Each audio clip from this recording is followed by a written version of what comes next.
I've wanted to address this topic for quite some time, but I never really knew how to address it until I got to a point to where I think we've had enough progress made as a community on this channel and collectively on this channel that we can actually address this and it won't go too far into the spiritual deeper realms or go over anybody's heads. And I think everybody can actually digest this that actually have ears to hear and eyes to see. So with that being said, the topic for today is on ministering spirits and how to deal with witchcraft.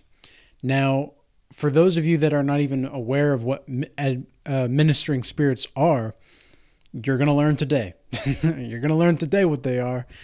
And also, as far as witchcraft, what is witchcraft as far as the biblical definition? And I'm going to have several different biblical references that I'm going to address as well in this video.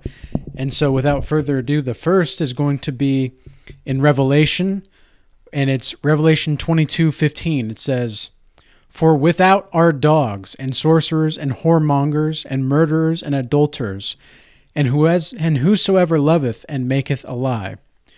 So basically anybody that likes mind games. If people are not direct, if they're playing too many games with you, this is a likelihood that you're dealing with witchcraft. Witchcraft is not exactly what people think it is. And a lot of times people don't even know that they're doing or participating in witchcraft.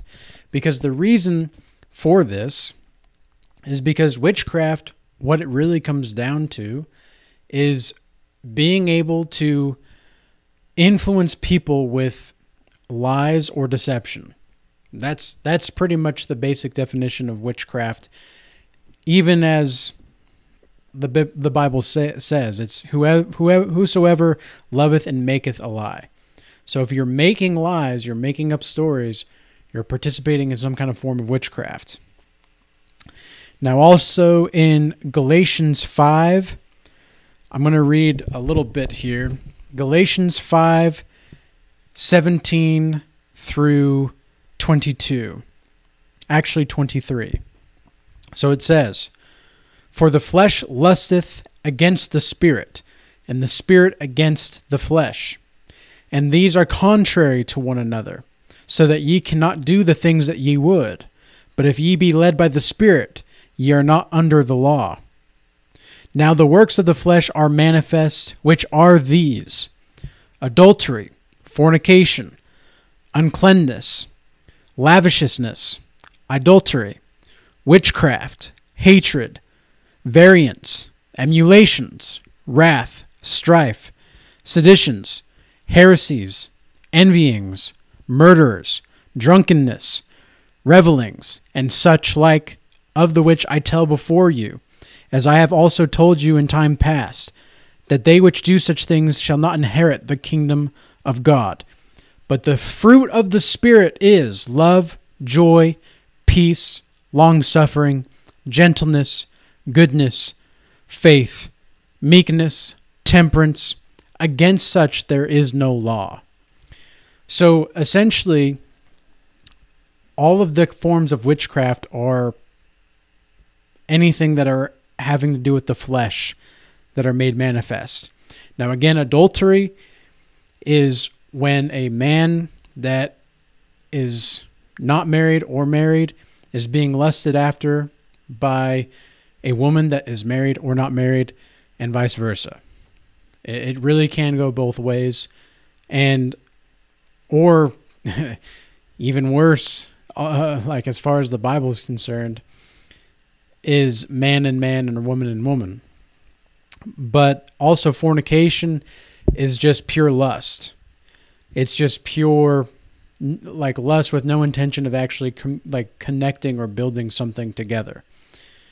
This is more what people nowadays call situationships or friend with benefits.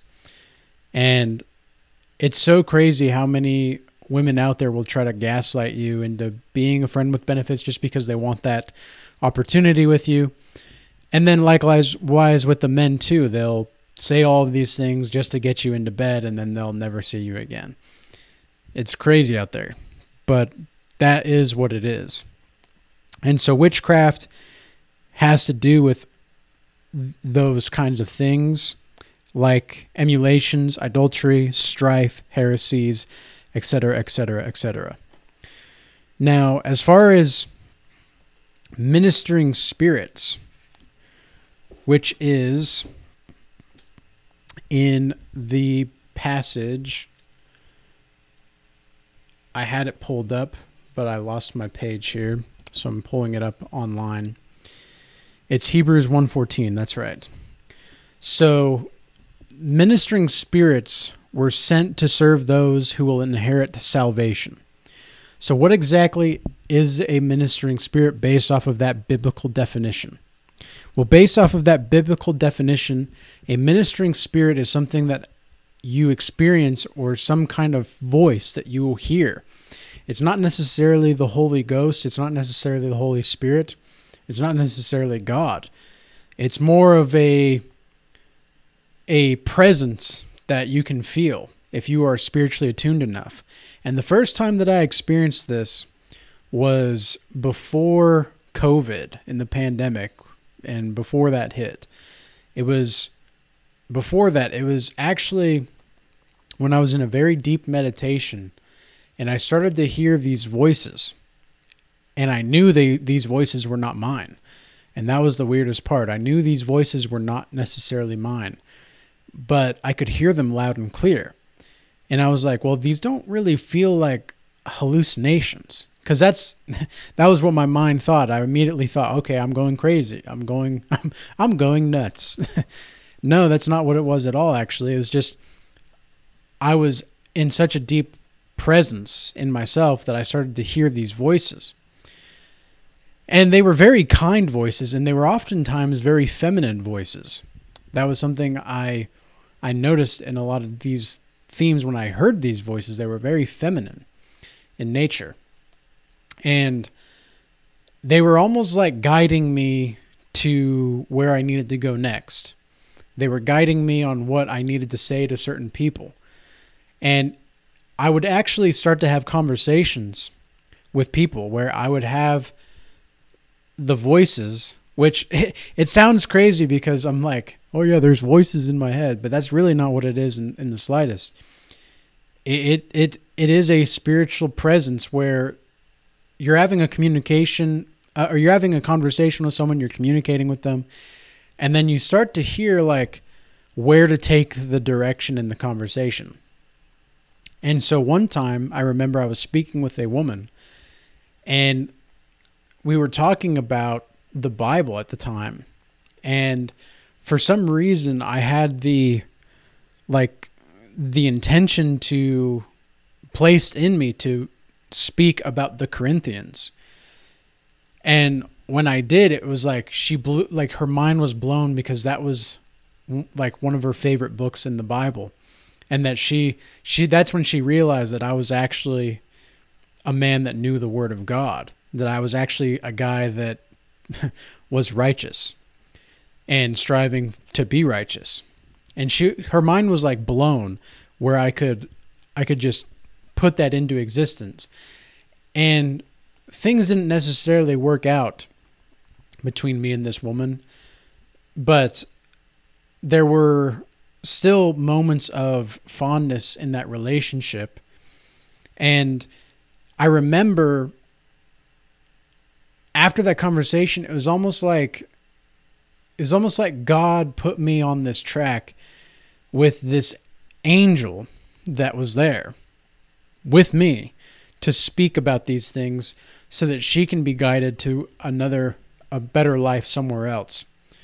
And it was almost like God was using me as a vessel for the Word itself. And again, this was nearly, I would say, 3.5 years ago. So I was still fairly ripe in my spiritual awakening process, because at that point I'd only been on the spiritual path for about 1.5 to 2 years, like the true path that I wanted to go on. But it ended up being the case that I started to continue to have these kinds of experience in my meditations. And I kept having visions as well, where I would have these kinds of visions where I would almost be seeing into the spiritual realm. And I don't want to go too in depth with the visions at this time, because that's a topic for another time that I don't think we're quite ready to address. But because it's going to be a very in-depth topic, and it's going to be something that isn't supposed to be taken lightly, and it's not like anybody can't do this. It's not like anybody is incapable of this. I stumbled into it. I didn't really mean for it to happen. All I did was practice meditation. I was just deeply meditating. And I wasn't even reading the Bible at that time. But God naturally placed me on this path to where I would be put in the proper places at the proper times. And so, anyway, as far as the ministering spirits go, there's also another verse in Psalms 104:4. It says, "Who maketh his angels spirits, his ministers a flaming fire." So what exactly does that mean? It means that you're going to be led, and the spirits and the angels are going to light the way for you. Now, when I say angels, a lot of the times, like, people have a certain idea of what an angel is. And angels are not necessarily like the Victoria's Secret model, okay? Where the big wings on the back. That's not what an angel is. An angel can honestly just be a spirit that you meet in the spiritual realm. I've met many different kinds of spirits in the spiritual realm in my meditation journeys. And none of them, well, there were actually a couple that had wings, but none of them had wings apart from those two. And those two were very specifically like archetypes of a certain kind of character, let's say. And so also, these other spirits, these other ministering spirits, will give you answers to questions that you have on your spiritual journey. And you can talk to them if you'd like. They'll light the way for you. That's what this means when it says the ministers of a flaming fire. They will light the way for you. But it might come, at least for me, it comes in a lot of different kinds of like esoteric sayings almost. They're very deep. Like, some of them are so wise that I don't even understand. Like, you are tapping into something far deeper when you are in that state of mind, when you're actually communicating and you're aware of it. When you are in that deep meditative state. Like, they'll say things to me and I still like am dumbfounded by some of the things that they've said to me. And I don't want to go into too many details on what they've said exactly, because it's very, like, some of it is very personal, but others are very cultural and societal. And a lot of the times they're giving me prophecies in some sense. But I don't want to sit here and say that, like, this makes me special or anything like that. It doesn't. I think anybody can tap into this. I think it's a skill that you can communicate with in the spiritual realm. I think you can learn how to develop it, because if I could just stumble upon this on my own, without even reading the Bible at the time, without even really following Jesus at the time, that tells me that God was leading me in the right direction, and God was showing me that there was a more natural way to go about things. Like, you don't have to purely rely on the Bible for the truth. The truth is inside you. And you know that. You know that. Now, the Bible is more of a living document to bring clarity to your spiritual awareness. Because a lot of the times, the things that I was going through, at the time, if I were to tell anybody about it, about some of the things that I was seeing and some of the things that I was hearing from these angels and these ministering spirits, like, holy moly, I don't even know what would have happened if I said if I told people about some of these things. And I did end up telling people about some of them because, like, they were very specific people, though. They were actually spiritually inclined, and they are spiritually inclined to this day. And they actually are aware that there is a spirit world, so to speak. Like, the world is spiritual, but there's also the shamans, which I do want to do a video on shamanism. But the shamans called this the upper world, the middle world, and the lower world. The middle world was this physical plane. The lower world was basically, you could say, hell. And then the upper world was where you would communicate with, like, these spirits and all different kinds of spirits. And they're not always human. That's another thing that I've encountered, is they're not human-like all the time, these ministering spirits. And you can see this in your day-to-day life as well, where you're just walking around. Sometimes it's almost like animals can be these ministering spirits in a way, or at least hold this kind of ministering spirit quality.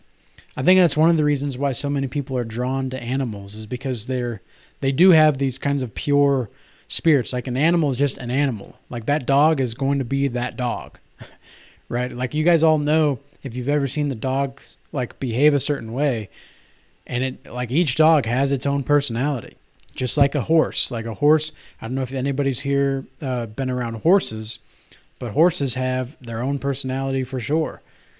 I remember this one horse I was really fond of at the cabin that I used to go to for my family. And this cabin had a horse on the other side of the fence. It wasn't necessarily our horse, but I really loved this horse. And the horse would always, like, come say hi to me, but I would just wait at the fence, and the horse would just walk up and just, like, almost rub its nose against my forehead. And it just would do that, you know, but I could just look into its eyes, and I could feel like this horse was very present. This horse was present with me. And the animals are just animals, right? So humans trying to always pretend to be something that they're not all the time, it doesn't make sense. And that's why witchcraft happens, is because a lot of the times it's these demonic entities that are entering their bodies that are trying to, man, I'm speaking so spiritually inclined right now. Like, I know a lot of the things that I'm saying may not sound stoic or or rational or spiritually logistical, but I do have the intent to bring practicality to this spiritual domain, you could say. Because, make no mistake, this world is built out of magic in some way, shape, or form. Like like, God's creation is magical. It is magnificent. If only we had the heart to recognize and to appreciate it, and to have the will to create something better with it. So, with that being said, I hope this message was useful and insightful. I know there was a lot of information here. I know a lot of it doesn't, like, if you're new to this kind of spirituality, this deeper level, you may not even understand what I'm saying, or you may not even get it. And that's fine. You know, that's fine. You're not quite there yet. And if you're not there, then, or you don't want to be there, that's fine. You can go to another channel. There's plenty of other channels on YouTube out there, and there's plenty of other videos to watch on the internet. So I hope this was educational and insightful in one way, shape, or form or another. And with that being said, peace be with you. Till next time.